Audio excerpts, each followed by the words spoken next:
Hello दोस्तों, आज मैं आपको बताऊंगा कि बर्कनस्टॉक स्लीपर को कैसे क्लीन करेंगे बिना कोई क्लीनिंग किट के। इसके लिए आपको चाहिए होगा एक टूथब्रश, एक क्लॉथ, एक सैंड पेपर और शैम्पू।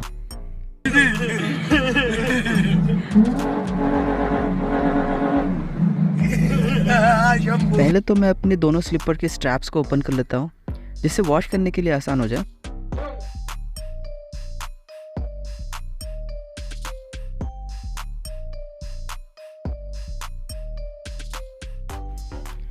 और अब हम इसको रब करेंगे सैंड पेपर से।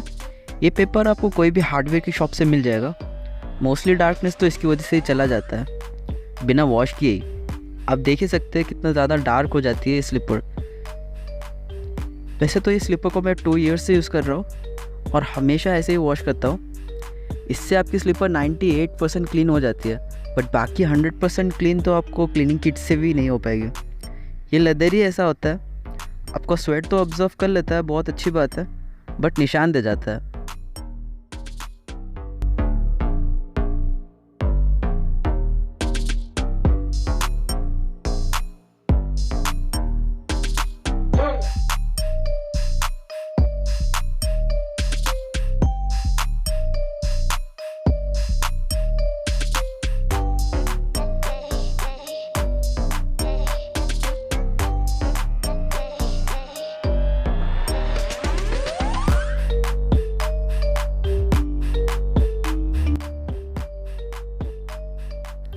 अब देखिए मोस्टली डार्कनेस तो ऐसे ही चला गया।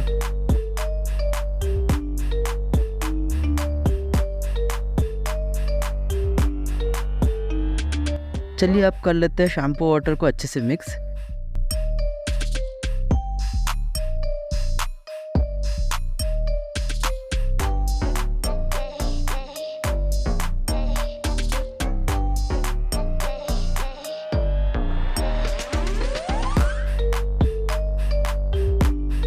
और ये अब हम करेंगे शैम्पू वाटर को फुटबेड पे अप्लाई।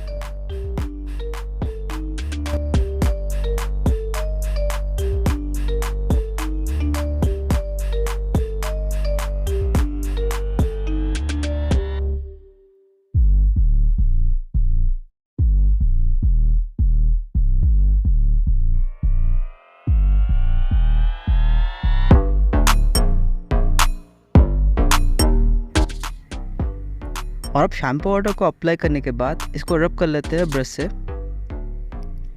एक बार पानी पड़ जाएगा तो स्लीपर पूरी ब्लैक हो जाती है, पता भी नहीं चलता कहाँ क्लीन करना है। कोई नहीं, कर लेते हैं जैसे तैसे। वैसे आपको बता दूँ, इसको पानी में डायरेक्ट डिप कभी नहीं करना चाहिए।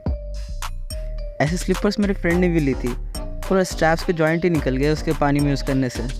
उसने तो 1 ईयर भी यूज़ नहीं किया होगा। एक्चुअली ये स्लीपर्स को ना लेटेक्स से बनाया जाता है। ये एक टाइप का ग्लू होता है जो ट्री पे आता है।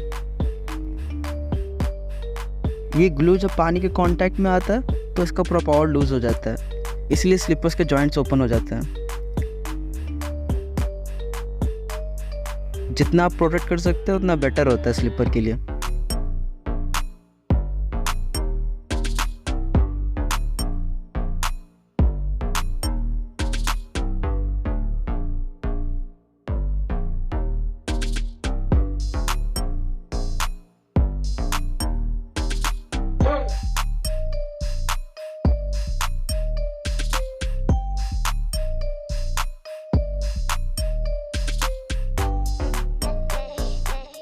ब्रश करने के बाद अब हम इस पर टैप वाटर अप्लाई करेंगे।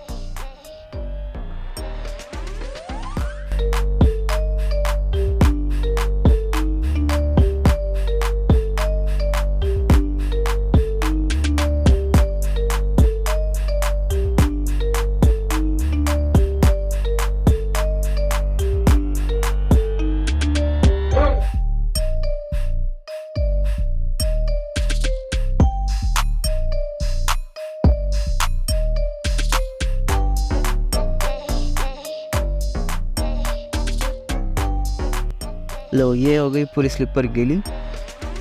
इसको अब एक बार ड्राई क्लॉथ से वाइप कर लेते हैं। नहीं तो वाटर के स्पॉट्स आ जाते हैं लेदर पे।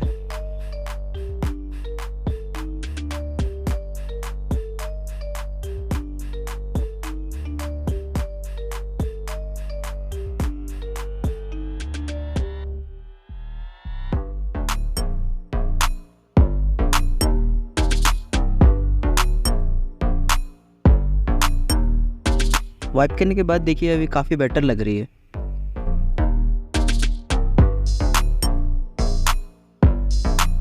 दूसरी स्लीपर को भी कर लेते हैं वाइप। वाइप करने के बाद इसको रूम टेम्परेचर पे ही सूखने रखना चाहिए, क्योंकि ये सन में रखेंगे तो ये श्रिंक हो जाती है। सो रूम टेम्परेचर पे रखिए एटलीस्ट 24 आवर के लिए।